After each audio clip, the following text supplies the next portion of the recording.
Inside the box, you'll find the alarm, a magnetic trigger, and then some mounting hardware. When you first receive the alarm, you can flip it over. There will be a small piece of plastic peeking out that you can pull out that will allow the batteries to make contact, or you can just remove the simple back door right here, one screw only, and this is how you'll have access to not only pull the piece of plastic, but replace batteries should you need to in the future. When you're ready to use the alarm, the default pin code is going to be 123. We'll talk about how to change that in just a second.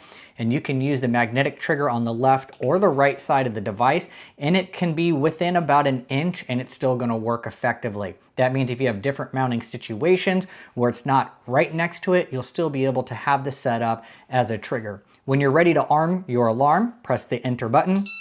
You'll hear it beep once. It's going to take about 30 seconds, so it gives you time to move out and shut the door and move it back or whatever it might be. And then you'll see a green light blink after that, and it's armed. Now we're going to move the trigger so you can hear the alarm. I have it set to go off within 5 seconds if I do not enter my PIN code. 1, 2, 3, 4, 5. And to stop the alarm, enter your PIN code. And we're good to go. Now, if you'd like to set a new PIN code while the alarm is in its disarmed state, first you're going to enter the current PIN, 1, 2, 3. Then you're going to set your new PIN, 3 numbers. Let's do 333. Hit enter. And now a new PIN number is programmed. Once again, if I set the alarm, and you can see our new PIN number worked just fine. Now, if you'd like to disable the trigger beep, which means that once the alarm is activated and set, and it separates so that somebody doesn't know they didn't trigger your alarm, here's how you do that. Enter your PIN, followed by the 1 button 2 times. You're going to press enter and note the color. A single beep with a red LED flash means it's disabled. And if we put the PIN in again, 2 ones, and enter, 2 beeps and a green light means it's enabled. Now, if you'd like to change the alarm tone, there's 2 options. Enter your PIN code, +1 and 2, hit enter, and that is one of the 2 options.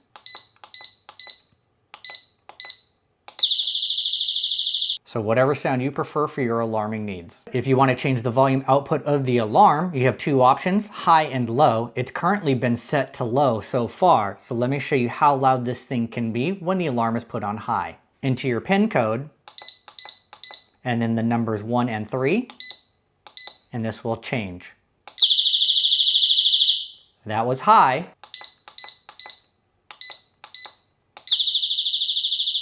That is low. And as you can tell, that high level is screeching loud. Now, if you want to change the entry delay, which is the amount of time you have to input the code before the alarm goes off, your options are 0 seconds, so it's an instant trigger and alarm, 5 seconds, which we've had so far, or up to 10 seconds. So an instant alarm with a 0-second delay, into your PIN code, 2 and 1, enter.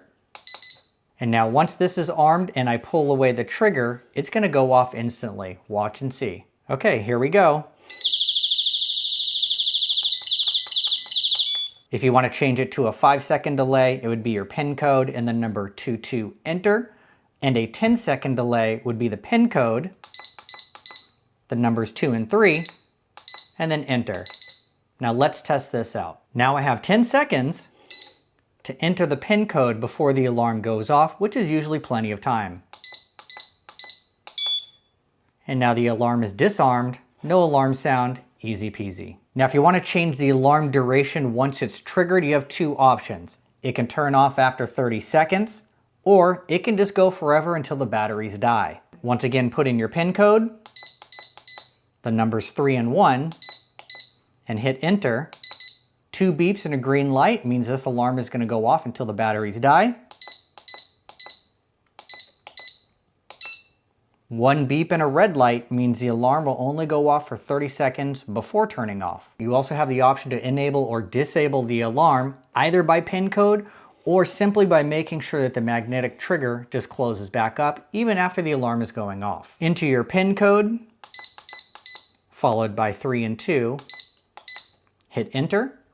One beep and a red light means that once I trigger the alarm and set it off, if I bring the trigger back to the side, I still need the PIN code in order to turn it off. Let me demonstrate. Wait for 5 seconds.